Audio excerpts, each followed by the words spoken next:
अस्सलाम वालेकुम नाज़रीन। फैसलाबाद के इलाके मामू कच्छ की एक मशहूर व मरूफ कॉलोनी में 3 भाई रहते थे। 2 भाई शादीशुदा थे और उनका रोज़गार फैसलाबाद में ही था, और तीसरा भाई उसका रोज़गार लाहौर में था। मामूल के मुताबिक वो महीने बाद लाहौर से वापस जाता, घर वालों से मिलता और फिर अपनी ड्यूटी पे वापस आ जाता। इसी साल 2025 मई के महीने में इसकी भी शादी हो गई।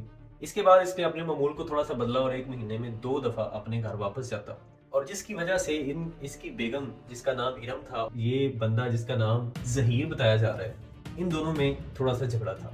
ये खतून इरम कच्चे ज़हन की मालिक थी, सारा दिन बैठ के अपने वालिदैन के साथ फ़ोन पे बातें करती रहती, अपने घर की बातें उधर बताती रहती, और बात बात पे अपने शोहर ज़हीर को तंग करती, यानी कि दोनों के दरमियान कोई ना कोई मसला खड़ा रहता। और ज़हीर नामी बंदा जो है, ये खासा अक्लमंद और मैच्योर बताया जाता है, जो कि हर दफ़ा ये कोशिश करता है कि मामला को अच्छे तरीके से हल किया जाए और लड़ाई झगड़े से बचा जाए। अब इस दफ़ा ऐसा हुआ कि ये घर आया, तो इसकी बेगम जो है वो मोबाइल पे लगी हुई थी, मुसलसल बातें करती रही। आखिरकार उसने कहा कि आपको ऐसा नहीं करना चाहिए, जब मैं आया हूँ तो आपको मोबाइल का इस्तेमाल जो है थोड़ा सा कम करना चाहिए था, जिसकी वजह से एक दफ़ा फिर से एक तनाज़ा खड़ा हो गया। इसके वापस लाहौर आने के बाद खतून ने फिर अपने मायके कॉल की, उनको बताया, और मायके वालों ने उठा के ज़हीर को फ़ोन किया और उसको भी अच्छी खासी डांट पिलाई कि आप जो है हमारी बेटी कौन सी खरीद के लेके गए हैं जो उसके साथ ये इस तरह का बिहेव करते हैं, उसको हमसे बात करने तक की इजाज़त नहीं देती। बहरहाल ज़हीर ने कोशिश करके ये मामला पार किया।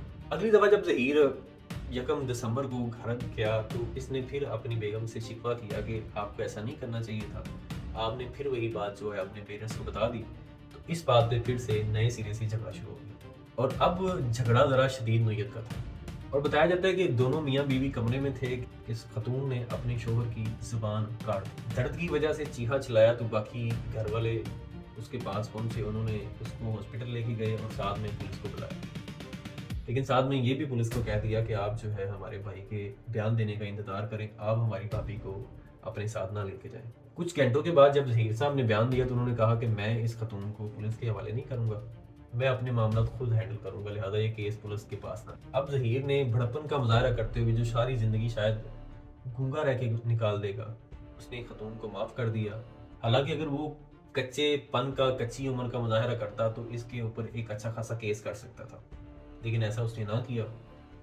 अब देखना ये है कि आगे चल के इस खतून को डिवोर्स हो जाती है, या फिर ये मामला किसी तरीके से एक दफ़ा फिर एक अच्छी सीमत में चलता है। बहरहाल कोशिश ये की जाए कि अच्छे तरीके के साथ अपने मामला को चलाया जाए। अगर आपके घर की बात है और आप ही जाके किसी को बताओगे, चाहे वो आपके वालिदैन ही क्यों ना हो, तो हो सकता है कि मसला बने।